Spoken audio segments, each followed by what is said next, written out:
Okay guys, I just got this in. I wanted to open it up. This is a US market or overseas market PADI.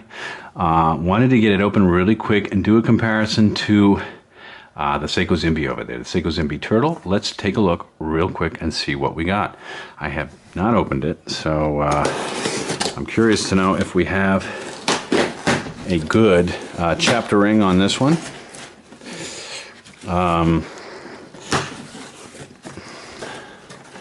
This is a much better price than the Asian market for this watch. Oh, okay. So let's get a look at what we have here. It does come in the standard double kind of sleeve box, the all white. And what do we get? Similar to the PADI Kinetic GMT, we do get all the documents, it looks like, including probably a non-stamped card. Yeah.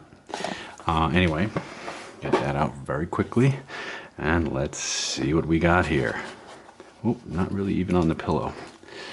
And getting a look at this one, it's definitely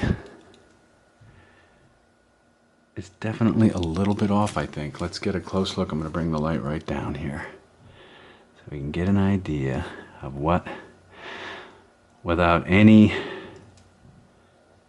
it's close. I would say, guys, we're looking at one that's darn close, but it's definitely not 100%. It's off to the right there, as you can see. Very, very close. Still a great looking watch. The difference also, I will make note of for you guys, in an overseas export, usually what you'll see here is at the bottom of the dial, it'll say movement Japan, and then it'll have the movement number and the case number. As you can see there, the word Japan. If you look back at my other video, the PADI Turtle close-up, you'll notice that it had just the case and movement number at the bottom of the dial below the 6 o'clock indus. The other thing too is Asian models, at least outside of Japan, that are for export tend to have Roman numerals with the day date. Not, in this case, we have Spanish. So that is the difference here. So this one was for export to the Spanish-speaking market overseas. And you can see it's pretty close, but it's definitely not right on target. We're looking at one that is off by just a little bit here. Pretty close, though, I have to say. I've seen some that have been much worse. Is it one, if you were to receive this one, I mean, again, these are about $389 to just a little under $400. If you can get it on Amazon, you can probably get a free ship. So you're looking at about $100 less than you would pay in the Asia market. You are not going to get the original display box. You just get a simple, pretty decent quality cardboard box with the, the little kind of faux felt cushion. You're not going to get a warranty from Seiko. If you buy on Amazon Prime, at times you can be given a warranty through Amazon that will allow you to usually I think it's just a 1-year warranty when you do that, although sometimes they give you a little more, like a 2-year, but generally speaking, it's a 1-year warranty that's offered by a third-party insurance company. And the thing of that is, they may try to fix the watch under that policy plan, and who knows who they are sending it to. There are other gray market resellers that sell watches that use this similar type of plan. A lot of people use actually a Joma Shop gray market. Okay, here it is next to the Zimbe. You can see these are both striking watches. I mean, without question. I think people have been asking me which one is better. I'm going to be honest with you guys. If I had, the chance to get both of these, if you do have the chance to get both of these, I would absolutely take both and keep both in your collection. One thing I will probably absolutely do with the PADI is I will get it on a silicone rubber strap. In fact, my next Asia trip I will be just ordering a stock one from Seiko so that I have the silicone strap, because personally I just really enjoy these on a silicone strap. The stainless is great, they look great, for sure. The pin and collar system in these is a nightmare to work with as far as resizing. I actually don't do too bad with the micro adjustment, but a lot of you guys, if you got slightly smaller wrist, you might find that that this is difficult to resize. So keep that in mind. It can be done. You're probably best taking it to a watchmaker or jeweler, someone who specializes in this, and they've got nice tools. They can just do it for you very quickly, and they're probably more used to dealing with that. But yeah, this is not your average single pin that has to be tapped through. There's actually two pieces to it, and it's somewhat precarious. But there it is, guys, a overseas model that can be purchased in the US through Amazon. Not perfect, but I wouldn't say terrible. I wouldn't say it's impossible to to bear with it, because I think actually it's only off by just a hair. As you can see, that ring just over a little to the left there of the indus at the top. A little bit stiff.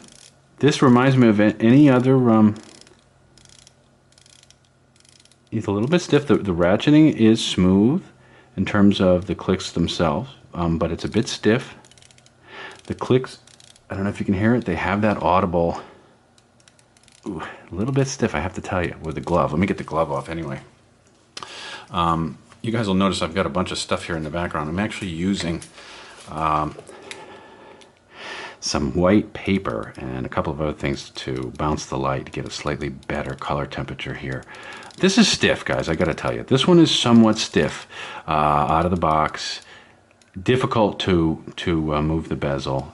So if you were going to be using this thing for scuba diving, you would find that it would be a bit difficult to do, especially if you were wearing neoprene diving gloves.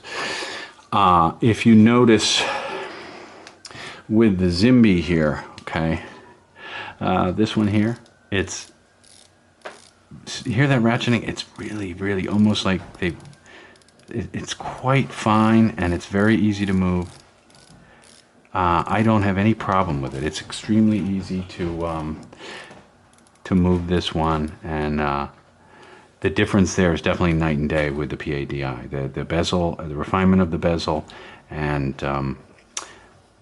the ability to move the bezel with your hands, even with the glove off. It's a little bit stiff here, guys, I have to say. It's again, not a deal breaker, but there definitely is a marked difference here when we're talking about the two of these. Overall, though, guys, it's a beautiful watch. It's a beautiful watch. Some of you guys I've talked to a few people online, they are considering getting these fit with sapphire. Then you've really got, again, this is if you're going to keep the piece. I think if you were going to hang on to this in terms of it being a collector's item, you might want to just keep it original.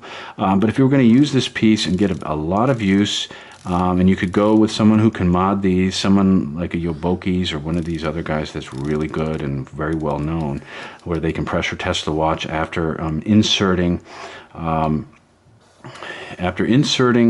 sapphire crystal in here. They can get it to basically normal level. And then at the same time, as I mentioned previously at the close-up, some modders are capable and willing to readjust the inner chapter ring for you when they do the replacement of the crystal. And that will allow you to get yourself right dead center, right where you want to be in terms of the specs and having everything line up.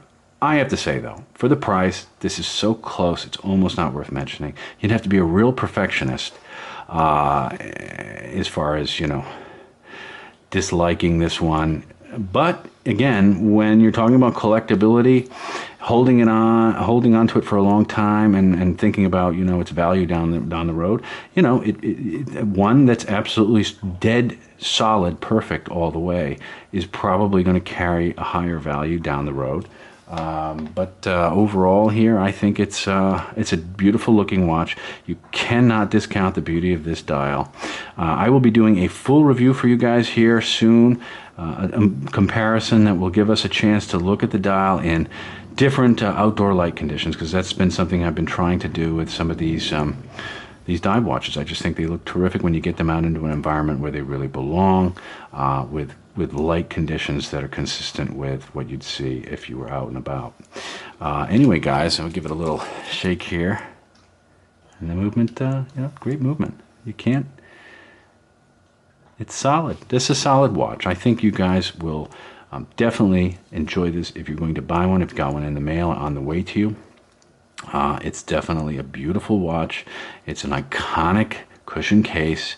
And you know, in just 1 year, after the introduction of this reissue, they have put out 2 beautiful variations of this watch, and I think they've got the watch community excited for sure.